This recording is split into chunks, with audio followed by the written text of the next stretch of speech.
लोग भले कहते हैं कि खाली हाथ आए थे, ठीक है खाली हाथ आए थे, लेकिन खाली हाथ जाना नहीं है। इस देश का ऋण चुका के जाना है।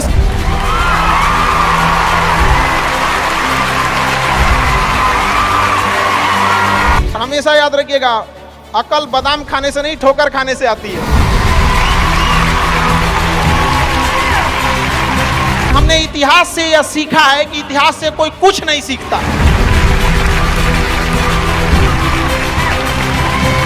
भले जेब खाली हो, जेब में गांधी हो या ना हो, दिल में एक आंधी होनी चाहिए। जो बोले हैं, जो ठाने हैं, वो कर लेंगे यहां पर, और नहीं कर सकते हैं तो दुर्भाग्य है इस भारत की धरती पर जन्म लिया हुआ।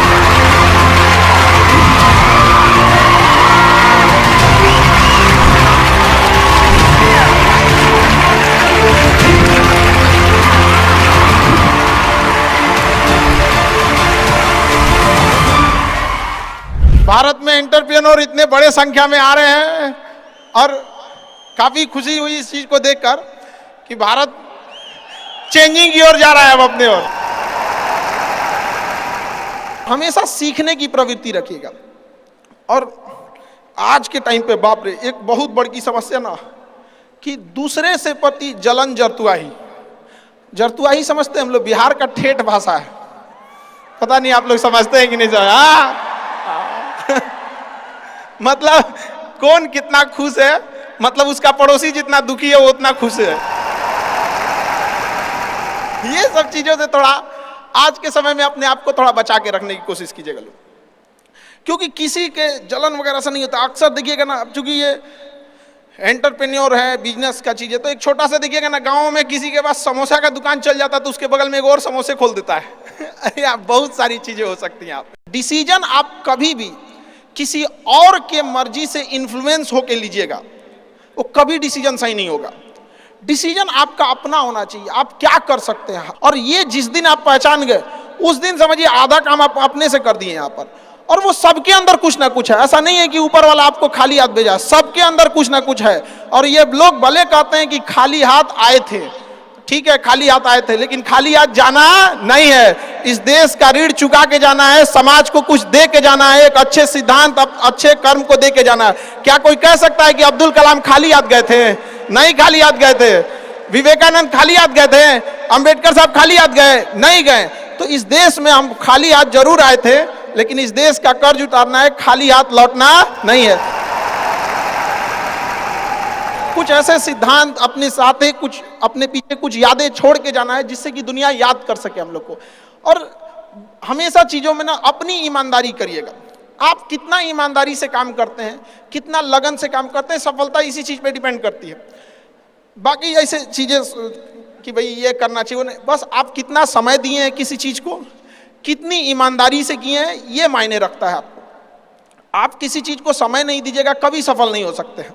और एंटरप्रेन्योर और बिजनेस, इस सब की चीज़ों में एक चीज़ बहुत बड़ी डिलेमा होती है ना, कि सोचते बड़ी ज़्यादा हैं लोग, प्लानिंग बहुत करते हैं।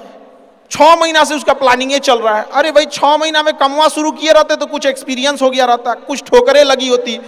शुरू कर दो, चाहे जैसे करना है। यहाँ पर ऐसा थोड़ी हो सकता है कि एकदम फिनिश होकर काम करे। हर चीज़, जमीन से कभी पेड़ नहीं निकल सकता, पौधा ही निकलेगा। आज सीखिए, क्योंकि अगर कल कोई शुरू करता है आपके बाद, तो आपके पास उससे एक दिन का एक्स्ट्रा एक्सपीरियंस रहेगा। और हमेशा याद रखिएगा, अकल बादाम खाने से नहीं ठोकर खाने से आती है। जितना ज्यादा आप ठोकर खाएंगे, उतने ज्यादा अकल आने वाली है।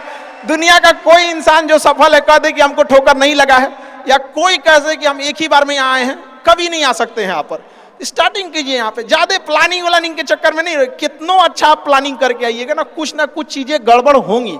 क्योंकि किताबी नॉलेज, ये मोटिवेशन, ये सब चीजें, ये एक अलग चीज है। धरातल पे उतर के जाइएगा ना तो अलग चीज है यहाँ पर। और कभी बिहार में आके देखिएगा तो एकदम में अलग मिलेगा। तो कितना ठोकर लगा है, ये बहुत मायने रखता है।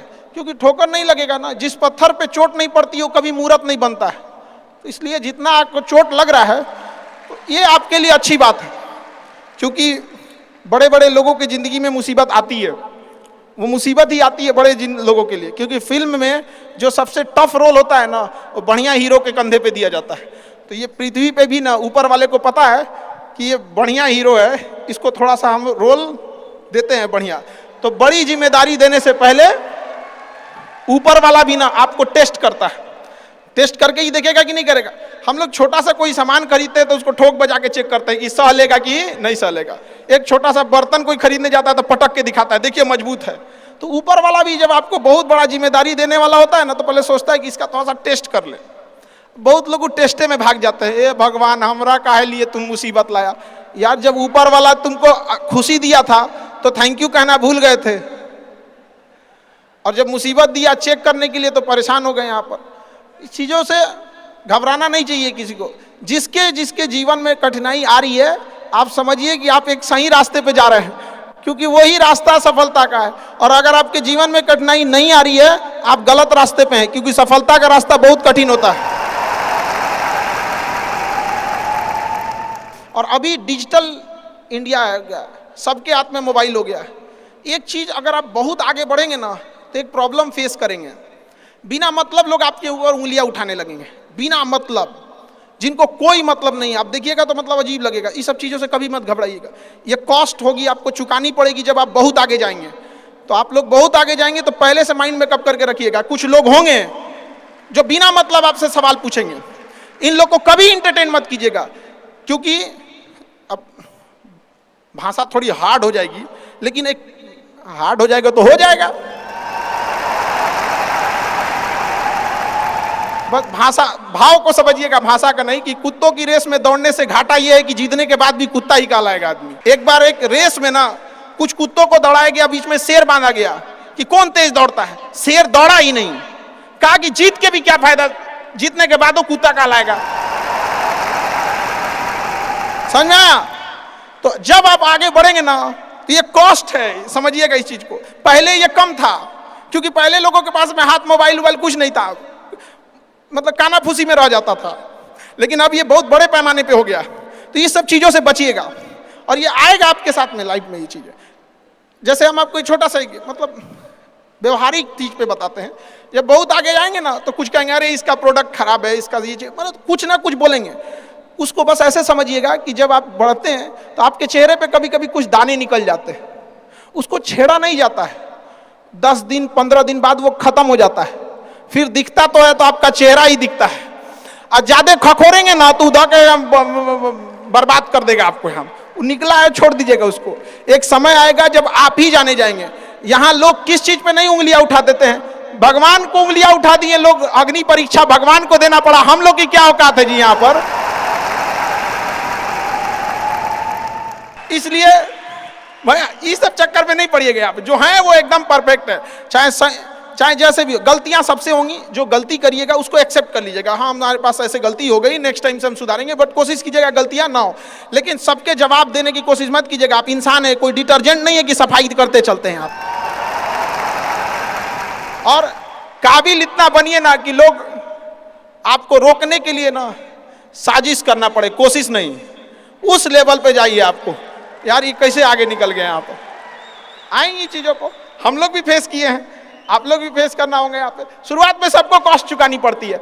और ना लोग कहते हैं कि सबके अंदर कोई यूनिक क्वालिटी होती है, इसको पहचानने का एक तरीका होता है। जब आप मुसीबत में फंसेंगे ना, तो वही काम कीजिएगा जो आपको सबसे अच्छा आता है, सबसे अच्छा आता है। आप मुसीबत में फंसेंगे। हम लोग जब इंटर पास किए थे तो हम लोग के सामने भी फाइनल क्राइसिस आया था। सबसे पहले वेल्डिंग मारना चालू किया था आदमी, बिना किसी काम का किसी दुकान पे बैठ के वेल्डिंग मारते रहो। अरे सही भी मारते थे तो 4 को चीज सुना देता था।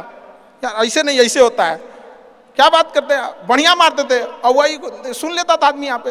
फिर धीरे धीरे किसी को पढ़ाना धीरे धीरे चालू किया आदमी। कुछ दोस्तों ने कहा कि भाई तुम पढ़ाओ, ठीक पढ़ाता है, तो आदमी उधर चला गया। तो आपको भी पता है कि आप किस चीज में अच्छे हैं, तो धीरे धीरे अपने आप के अंदर वो पहचानिए, उसको सुधारने की कोशिश कीजिए। और इधर उधर ज्यादा ध्यान नहीं दीजिए। मुसीबत आए तो अपने आप को एक बार थपथपाइएगा कि हाँ आप उस इलीट क्लास में हैं जिसके सामने मुसीबत आई है।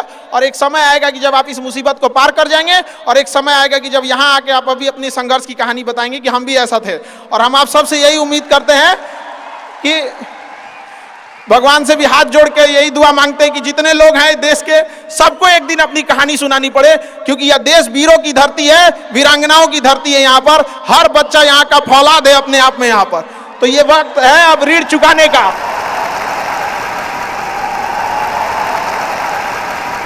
अब इस सदी में हमें अपना नहीं, अब इस देश का भी एक ऋण चुकाना होगा कि शायद पिछले जन्म में बहुत सौभाग्य, बहुत अच्छा काम किए होंगे तो हिंदुस्तान में जन्म लिए, वरना अगर जन्म के समय थोड़ा बहुत बॉर्डर क्रॉस करते ना, उधरिया हो जाते ना, अरे बाप रे बाप, अरे क्या दुर्दशा होता जिसका कोई हद नहीं। यहाँ पे थोड़ा सा बस उधर घसक जाते तो। लेकिन ये हम लोग का सौभाग्य। एक चीज हम लोगों ने गलती किया के बाद, हमने महिलाओं के पावर को ना अंडर एस्टिमेट कर दिया। हम लोग 1947 से जो पुरुष समाज है ये सोच रहा है कि देश को आगे ले जाने के लिए, अभी तक सोचिए रहा है। ये हम लोगों से गलतियां हुई हैं। और लड़कियों को हमने जो साथ छोड़ दिया महिलाओं का ना, बस यकीन मानिए जिस दिन भारत देश की महिलाएं पुरुषों के साथ कदम से कदम मिला ली, 10 साल में देश की सूरत बदल जाएगी, दुनिया देखते रह जाएगी। यहाँ पर हम इस चीज को ज्यादा समझ सकते हैं क्योंकि हमारी खुद की बहन नहीं, अपनी बहन नहीं, लेकिन अभी भी हम अपना घर देखते हैं ना तो लगता है कि बहुत बड़ी कमी है। और अगर बहन रहती तो चीजों को अच्छे से समेट के रख सकती थी। तो इसलिए हम देखेंगे हमको इंडिया में सबसे ज्यादा राखी बांधी जाती है, पूरे हिंदुस्तान में सबसे ज्यादा राखी बांधी जाती है। नहीं था तो हमारे यहाँ माझी जी थे ना, वो कहे कि भगवान के भरोसे मत बैठो, क्या पता भगवान तोरे भरोसे बैठा लो। तो बहन नहीं थी तो क्या दिक्कत है, दुनिया में सबसे ज्यादा राखी बांधी गई। अब मतलब अभी सोचते हैं कि अगली बार, अभी इस बार 7,500 राखी बांधी गई थी, 7,500। हर साल रक्षाबंधन के बाद, पहले ही रक्षाबंधन से पहले हमको एक डॉक्टर अपॉइंट करके रखना पड़ता है कि सर मेरा ना ब्लड रुक जाएगा, इतना राखी बांधी जाती है। तो आप एकदम ना स्टैंड बाई पे रेडी रहिएगा वहां पे। इतना राखी बांधने के बाद एक आदमी आता है मेरा हाथ उठाने वाला, वो हाथ लेके चलता है, हम ऐसे चलते रहते हैं। तो खुश नसीब हैं वो लोग जिनके घर में बहनें हैं, जिनकी बेटियां हैं। आप उसकी कदर नहीं कर सकते हैं तो यकीन मानिए इसका बदला भगवान जरूर लेता है। आजकल लोग देखते हैं कि लोग बहू की कदर नहीं करते। अरे वो आपकी बेटी है, चेहरा बदल के वापस भगवान ने भेजा है आपको, नहीं कर सकते कदर ना, तो आपने भगवान की उस नेमत को ठुकरा दिया है। अब फिर घरे में मुसीबत आएगा तो कहेंगे कि पता नहीं क्या हो गया। चाहे चांद पे पहुंच जाइए, चाहे जितना भी आगे चल जाइए, अपनी सभ्यता संस्कृति को मत भूलिएगा वरना मिट जाइएगा आप यहां से।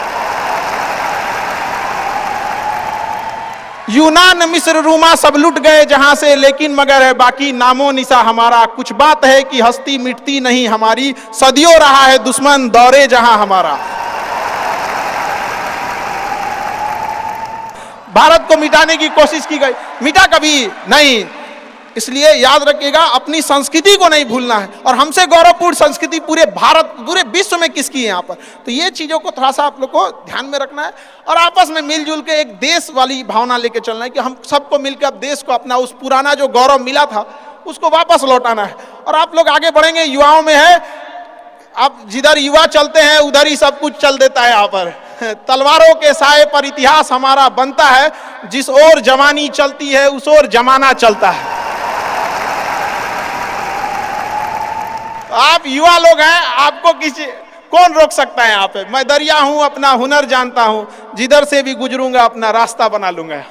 तो युवाओं में यही तो एक है, भले जेब खाली हो, जेब में गांधी हो या ना हो, दिल में एक आंधी होनी चाहिए। जो बोले हैं, जो ठाने हैं वो कर लेंगे यहाँ पर, और नहीं कर सकते हैं तो दुर्भाग्य है इस भारत की धरती पर जन्म लिया हुआ, ये व्यर्थ हो जाएगा यहाँ पर। तो एक कहानी लिखना है जो आगे जाके सबको सुनाना है, और हर उस घर में 2 किलो अलग से मिठाई जाएगी जिस घर से आवाज आई थी कि इससे नहीं हो सकता है, अलग से एकदम ले भैया तेरे लिए स्पेशल है यहाँ पर। एकदम तारीफ करने वालों की कमी हो जाए, जलने वालों की कमी नहीं होना चाहिए। एकदम मिसाल बनिए। आप सब लोग को, हमारा आप सब लोग को ढेर सारा शुभकामनाएं, दुआएं। आपके ठोकरें आएंगी, लगेंगी ठोकरें, उसी को ठोकर लगती है ना जो चलता है, जो सुतल है बेड पे, ओकरा कौन ची का ठोकर लगने वाला है। और ठोकर नहीं लगेगी तो नहीं आगे बढ़ सकते हैं। कामचोरों से तो इंडिया परेशान है, जो कुछ नहीं करता वो भी संडे को आराम करता है। अरे तोरे लिए कौन सी का संडे यार, काम बस ईमानदारी से कीजिए। हम लॉकडाउन का एक छोटा सा एग्जांपल देते हैं।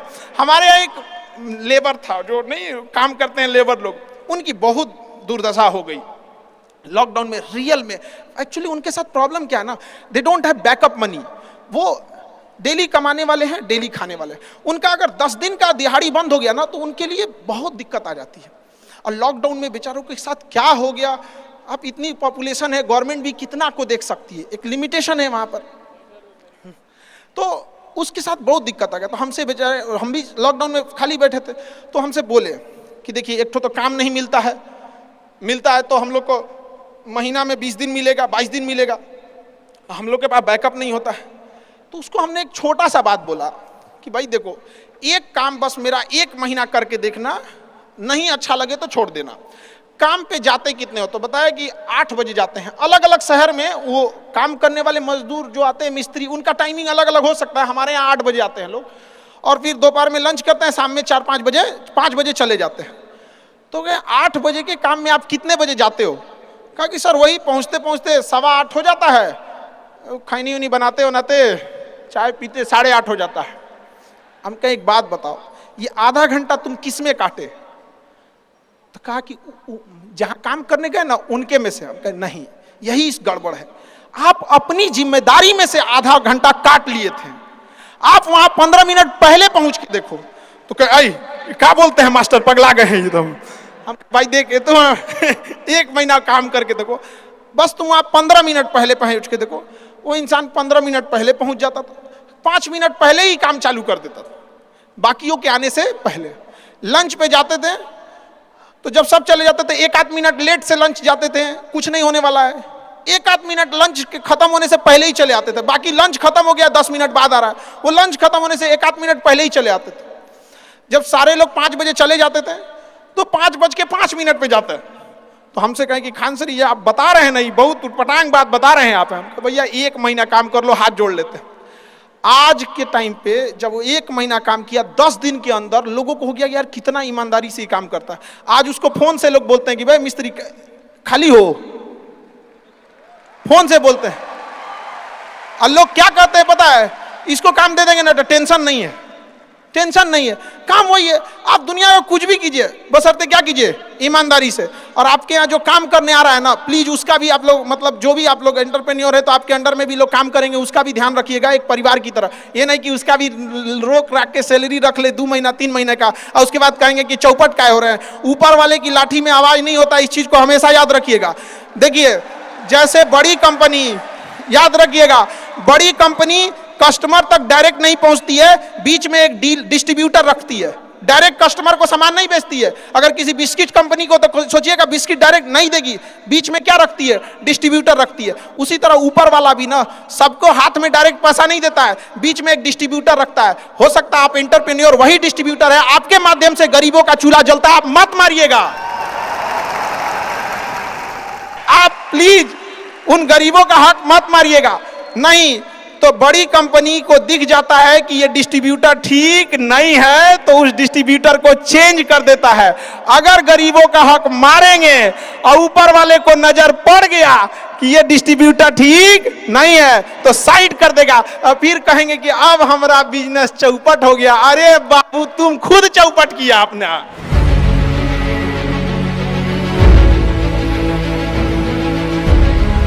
दो तरह के सवालों का जवाब आपको इस वीडियो में मिलेगा, एक इंस्पिरेशन और मोटिवेशन, क्योंकि खान सर आ रहे हैं, आपके हर सवाल की बॉल पे मारेंगे 6, आपकी कंफ्यूजन को कर देंगे एकदम फिक्स। खान सर आपको अमेजिंग सवाल जवाब में चर्चा करेंगे। एक और मैं आपको फ्री में जबरदस्त आइडिया दे रहा हूं, अगर आपके बिजनेस पे कोई सवाल है और उसका कोई जवाब नहीं मिल पाया, चाहे वो कैश फ्लो का है, मैन पावर का है, बिजनेस में जे कर्व लाने का है, नया कस्टमर लेकर के आने का है, कंपटीशन को बीट कर देने का है, नई टेरिटरी, नया मार्केट, नया रिटेल आउटलेट, नया डिस्ट्रीब्यूशन नेटवर्क, मैं होलसेलर बनना चाहता हूं, मैन्युफैक्चरर बनना चाहता हूं, मैं एक्सपोर्ट करना, इंपोर्ट करना, ना ई कॉमर्स पर जाऊंगा, मेरे पास मैन पावर नहीं आती, टिकती नहीं, अरे पेमेंट की दिक्कत आ रही है, अरे पीछे पैसा फंस गया, मुझको लोन कैसे मिले, कितनी तरह की समस्याएं। इस पर तो कोई सवाल है आपका? तो मैं उसका फ्री में आंसर दूंगा। आपकी कंफ्यूजन सोल्यूशन मेरा, हिंड्रेंस आपकी, गाइडेंस मेरी, रियल टाइम दूंगा आप ही की भाषा में। हिंदी में पूछ लो, इंग्लिश में पूछ लो, गुजराती में पूछ लो। Ask doctor Vivek Bindra, hashtag ask doctor Vivek Bindra. इस वीडियो को शेयर करिएगा खान सर के और हैशटैग यूज करिए आस्क डॉक्टर विवेक बिंद्रा। कोई संकोच नहीं, मेरे संग कोच है। आपको क्या बोलना है? आपको कोई संकोच नहीं, आपके संग कोच है। कोच कौन? डॉक्टर विवेक बिंद्रा। तो आपको एक लिंक दे रहा हूं, उस लिंक पे जाना है और जाकर के जो भी बिजनेस का सवाल है मुझसे पूछना है। पैसे नहीं लगेंगे। 5 सवालों के उत्तर तो फ्री दूंगा। उसके बाद आपका मन करे तो आप आगे हमारा कोई प्रोग्राम ज्वाइन कर सकते हैं। मैं आपका 24 घंटे 7 दिन का कोच हूं। हाँ, आप कोई जरूरी नहीं आपको पैसा खर्च करना है। 5 सवालों के जवाब आपको फ्री दूंगा। लिंक पे जाओ, अपना सवाल पूछो और मुझसे डायरेक्ट आंसर लो। अब सुनते हैं वो जवाब जो कि खान सर देने वाले हैं। धन्यवाद। खान सर, आपका पूरा नाम जानना चाहते हैं और थोड़ा आपने स्ट्रगल कैसे किया उसके बारे देखिए, में बताइए। बिल्कुल आपको अधिकार है पूरा नाम जानने का, लेकिन हमने इतिहास से यह सीखा है कि इतिहास से कोई कुछ नहीं सीखता है। हम आपको एक एग्जाम्पल देते हैं। जलियांवाला बाग हत्याकांड हुआ तो उन निर्दोषों की कोई गलती नहीं थी। थोड़ा सा आपको हम अपने थोड़ा सा हिस्ट्री की ओर ले जाते हैं। आप बिजनेसमैन है, शायद इंटरेस्ट ना हो तो खैर थोड़ा सा तो जलियांवाला बाग में जब हत्याकांड हुई, जनरल ओ डायर ने जनरल आर डायर को कहा कि गोली चला दो। उस चोट्टे ने गोली चला दिया, लेकिन आदेश दिया था जनरल ओ डायर। गोली मारा गया। उन निहत्तों की क्या गलती थी? न जाति देखी गई, न मजहब देखा गया, गोली मार दिया गया। उस गोली मारने के 21 साल बाद 1919 की घटना है। 1940 में उधम सिंह, भारत का वह वीर सिंह अमर रहे। उधम सिंह जब इंग्लैंड में गए और लंदन में उसके घर में घुस के उधम सिंह के छाती पे गोली मारे थे वहां पे। और जब जज ने पूछा था कि नाम क्या है, तो उन्होंने कहा था राम मोहम्मद सिंह आजाद। राम मोहम्मद सिंह आजाद। समझ आ गया मेरा नाम क्या है?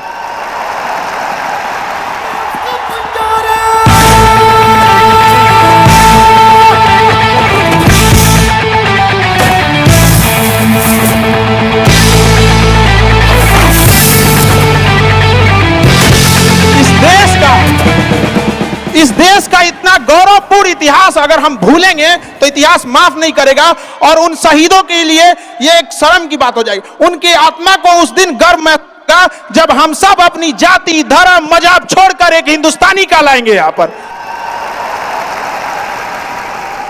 जब हम गुलाम थे तो हिंदुस्तानी थे। आजादी ने हमें हिंदू मुसलमान बना दिया। यहां पर आज भी अगर आप कहते हैं कि मेरा नाम क्या है, तो सुनिए आपको जवाब। मेरा नाम क्या है? I am Indian.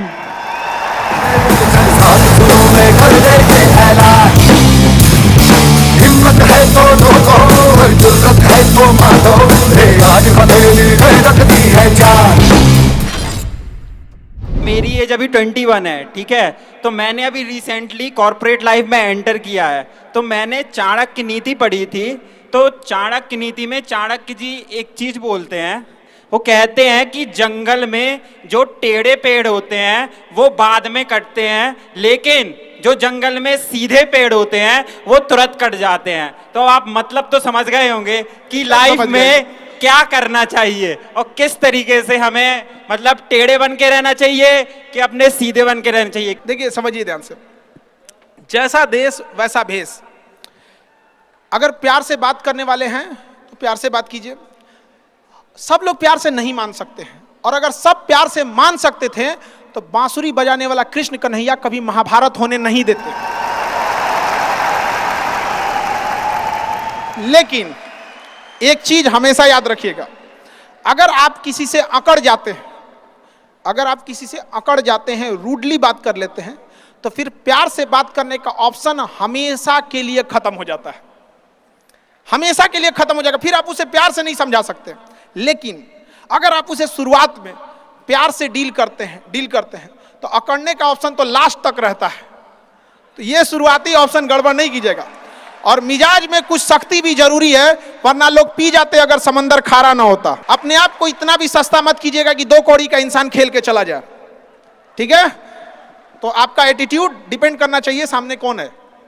एक जैसा नहीं। हाँ, अतिथि देवो भव है। इसी चक्कर में अंग्रेज धो के चल गए हम लोग। और हम लोग रहते वास्को डिगामा को बांध के मारते पहले।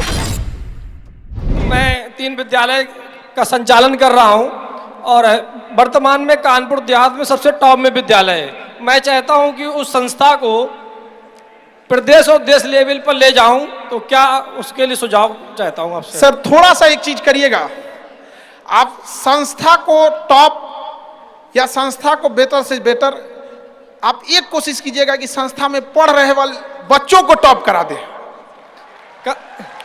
बस वो बच्चे टॉप रहने चाहिए। सर हमारी संस्था में जाएंगे, वो गोदाम था, अनाज रखने वाले गोदाम को हम क्लासरूम बनाए हैं। हमारे यहाँ लगभग 200-250 लड़के जमीन पे बैठ के पढ़ते हैं। हमने कभी संस्था पे ध्यान ही नहीं दिया, जब भी ध्यान दिए बच्चों पे ध्यान दिए। तो सर एजुकेशन में वो करना है कि वो बच्चे ब्रांड एम्बेसडर बने आगे जाके।